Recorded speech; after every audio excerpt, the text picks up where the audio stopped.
I think the Warriors have an advantage in terms of potentially exploiting Luka, but then on the other end, Jimmy Butler, Draymond Green, between defending Luka and LeBron James, like that's just going to be a battle because Luka is who he is. But I just think if they run into the Warriors, that's not going to be great. I'm going to be very interested to see if the Lakers and Denver, if they're motivated to get away from OKC because the 3 seed is away from them because they wouldn't have to play them in the second round, and B, are they motivated to get that 2 seed from Houston? Denver finishes the year in Houston. So if they win that game, they win the tiebreaker. Do the Nuggets care enough to get the 2 seed? They are showing you they don't. Murray didn't play last night. They didn't play Jokic on that road trip. Yeah. I don't know if these teams, you know the league a lot better than me. Some of these teams, for instance, another example is Milwaukee, Detroit. Are these teams going to be motivated to get seeds the last 6-7 games of the year, and as a result, most of them are always play all their players? I'm going to be most of it. They try to act like it doesn't matter, but it matters. And not only that, the latest example as to why you should think that way, why we should not fault them, a legitimate argument can be made that if the Los Angeles Lakers don't have to run in Nikola Jokic in Denver last year, that they get back to the conference finals like they did the previous year. And J.J. Redick wouldn't even be the coach. It would still be Darvin Ham. Think about that. They got to the Western Conference Finals a couple of years ago.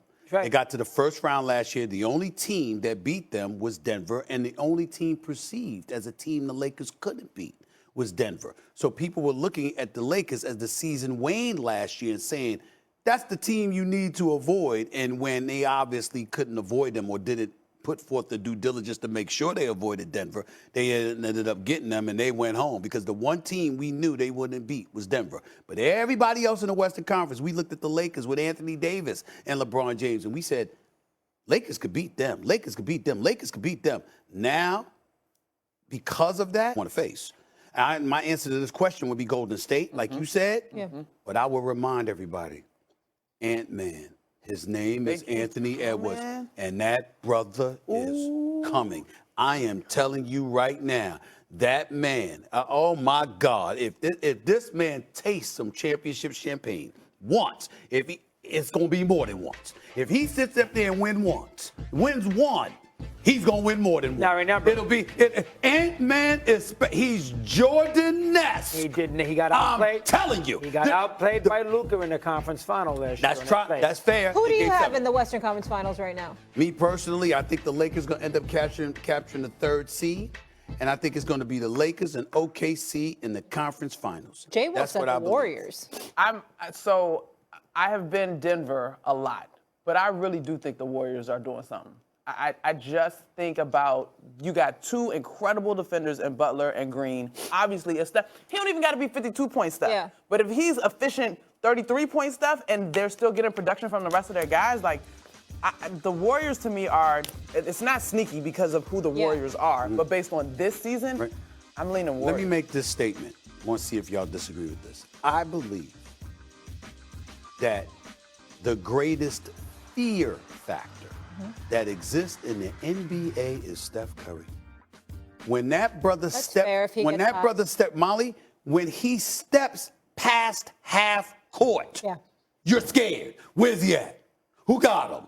You understand what I'm saying? I mean, that's what it is. He scares the living hell out of you. And when he starts off the way that he started off last night, did you see the demoralization kicking in? Did you see Memphis like, oh God, no. You know what I'm saying? I saw a cat swiping at him without even looking back at the basket saying, damn it, because they missed the block, because they know with him it's likely going in. This is who he is. When this brother is on, there is no one in the NBA that scares you more than 37-year-old Steph Curry. Yeah. Nobody. Who do you have? You have OKC? Tricky. You know, the East is easy. We're wasting our time. Let's play Boston and Cleveland. Let them play 20 times. That's right. That's all we need. I don't need, think about the East for a second. Look at the play-in. These 4 teams, they shouldn't have a chance to be in a play. Atlanta, these teams stink. And they're going to get mauled by Boston and Cleveland. But in the West, it's the opposite. That's the point. Good job. That's the point. The West is fun. You can take Golden State. You can make a case for Denver. Yeah. You can make a case for the Lakers, as he did. You want to take Minnesota, make a case for them. In the East, it's 2 teams. Yeah. In the West, against OKC, maybe not Houston because of their youth. It's a lot. No one could play spoiler in the East? Not To the those Knicks. two? You know, I'm asking you honestly. No.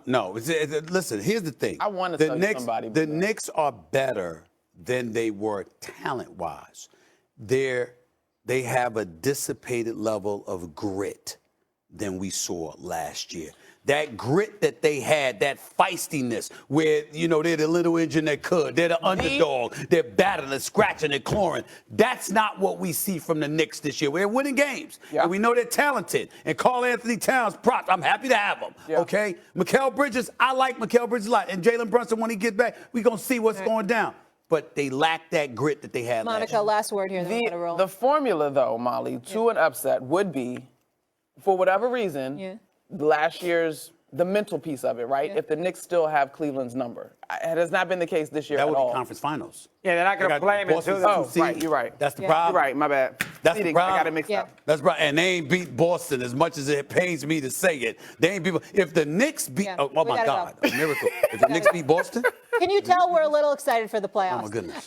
Coming up, these stars were shining bright in the NBA last night. We're breaking down which of them is most important to their team going on a deep run. And Jerry Jones is saying a lot of things. Southern Steve reacts with new friend of the show. We got a big acquisition here at ESPN. Peter Schrager joining us. Welcome What's to up, the Dre?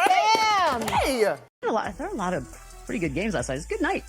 Bucks defeat Phoenix. They snapped their 4-game losing skid, 133-123. Giannis, 37 points, 6 rebounds, 11 assists. Rollins, 23 points. Booker, the other story of this one, 39 points, 11 assists. Considering that the Suns, we know about the payroll, it's the highest in the league. 3 players have made 3 All-Star games. They have been the biggest disappointment of the season. I think we all agree on that. Chandler, this is, I don't know. At this point, I've sort of given up on trying to blame one person for this, but where are you on that? Like, where does the blame go here? I mean, it's a collective effort. I just don't think it's a fit front office wise with these guys. It just didn't work. They tried. I respect them trying. They go from Devin Booker playing point guard to bringing in guards like Jones and Monte Morris, which I honestly thought would make a huge difference. I thought, man, they finally got point guards now to get these guys in their spots, to set up the offense. He'll get everybody involved. They'll keep it. And there was flashes of greatness there. It just hasn't worked personnel-wise. It hasn't worked spacing-wise. They are atrocious defensively, so it doesn't matter how many points they're scoring. They're probably giving up more on the other end. That has to, and so that to me falls on the coach. That falls on Bud and that whoever their defensive coordinator is. It's been enough games now to make to make more effort than what they do. And I always talk about when we were in Austin watching the game with the Spurs.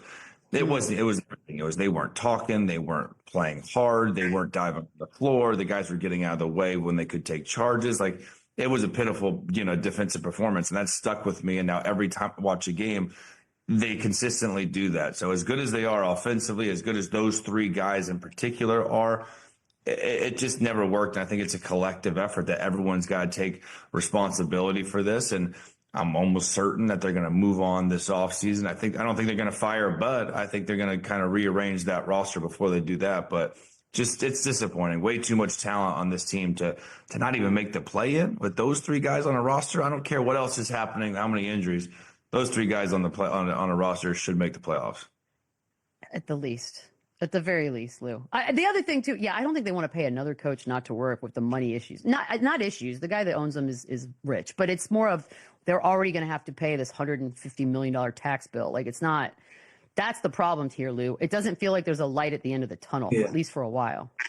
Yeah, at least for a while, and give him credit though. Give the new owner, give him that credit. Like, he gambled, and nobody's gonna criticize him for putting you in a position to go get Kevin Durant and go get Bradley Beal. Unfortunately, it's just a bad mix of guys, and it doesn't work out for this group. And so the blame will be shared, and everybody can have their say in who's to blame, this and that. But at the end of the day, you brought in a really good coach in Budenholzer.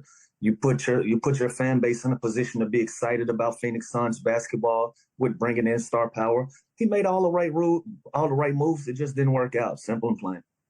Yeah, as a Simple as a fan of the Suns, like if I'm a season ticket holder, I'm hyped. I got this new young, rich ass owner that's willing to make these risks and willing to take these chances to go and acquire a generational talent like Kevin Durant.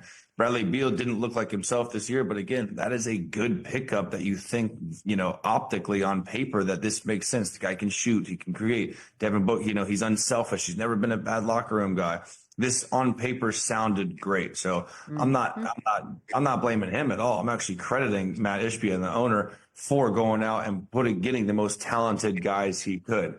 Now you can look at the coaching staff, you can look at the players for not producing. There's a bunch of different issues that this team had, but definitely not the owner. I would rather an owner go swing for the fences every offseason like he did than the latter.